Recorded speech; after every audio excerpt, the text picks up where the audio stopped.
What's up, guys? Today I'm trying things a little differently. I'm standing and I've got my yellow legal pad full of notes because I've got a lot to say about a long album.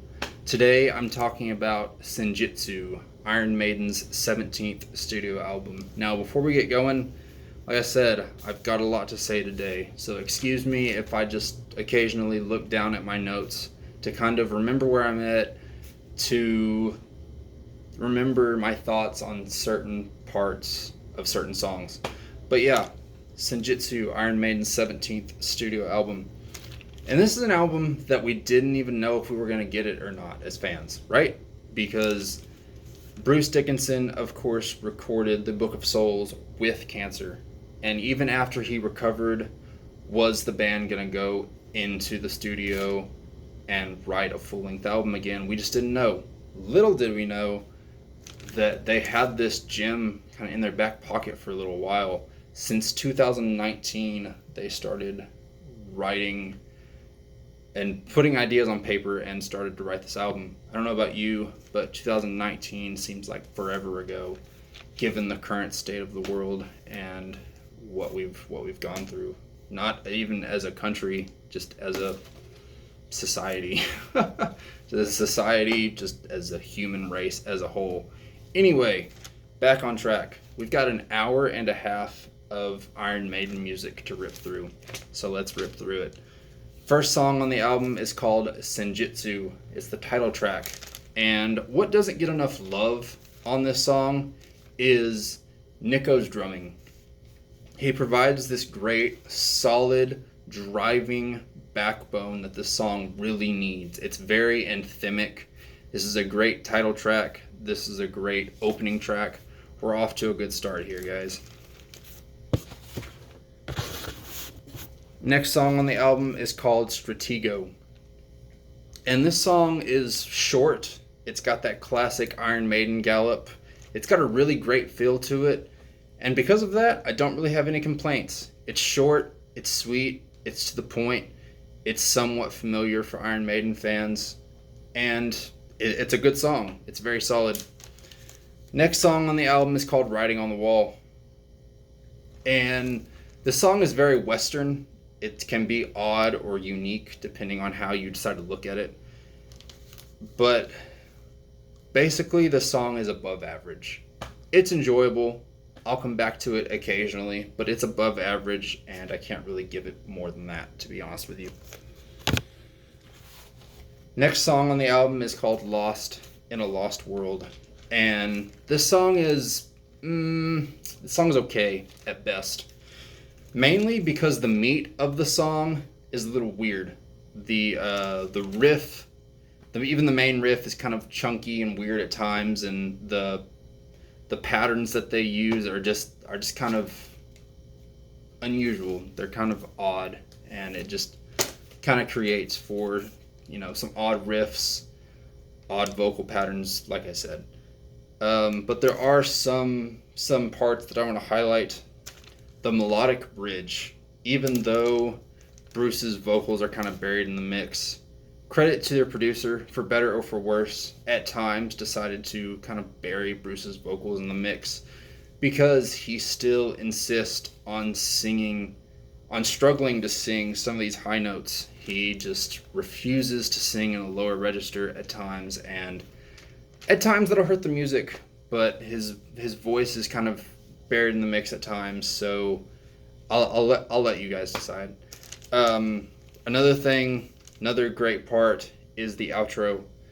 It's got this great spoken word thing that ends the song, and we'll get more into his spoken word things throughout other songs, but this song is okay at best, and it's just not that great. Next song on the album is called Days of Future Past. And yes, we need more songs like this from Iron Maiden, especially at this point in their career. Where am I at? At first, the intro kind of just sounds like fluff. It just kind of sounds like noise, but then the main riff kicks in. It's a classic Adrian Smith riff. And even though the soft part doesn't really add anything to the song because it just goes back to the chorus, this is a great song. Like I said, we need more songs like this from Iron Maiden at this point in their career. Please, just short, good, solid songs. Next song on the album is called Time Machine, and very similar to Lost in a Lost World structurally, but it just flows better. It's just flat out a better song, especially in the middle when the song really picks up and it really just starts to get good. Especially that spoken word stuff at the end. When Bruce goes really soft on this album and just kind of ends certain songs on this perfect note, it's a highlight on this album for any song, and it's really good. Time Machine, basically a better Lost in a Lost World. I mean, it really is. Next song on the album is called Darkest Hour, and the song is great. It's got a huge Longest Day vibe. Dark, being about subjects of war, things of that nature. And at 7.5 minutes, this song is the perfect length. Kind of like the shorter songs that I mentioned, this song says what it needs to say. It's really good, and it gets out. We need more stuff like this from Iron Maiden. Darkest Hour, really good song. Next song on the album is called Death of the Kilts, and we're on the last 3 songs on the album, also known as the marathon of the album of sorts, because these last 3 songs are all over 10 minutes.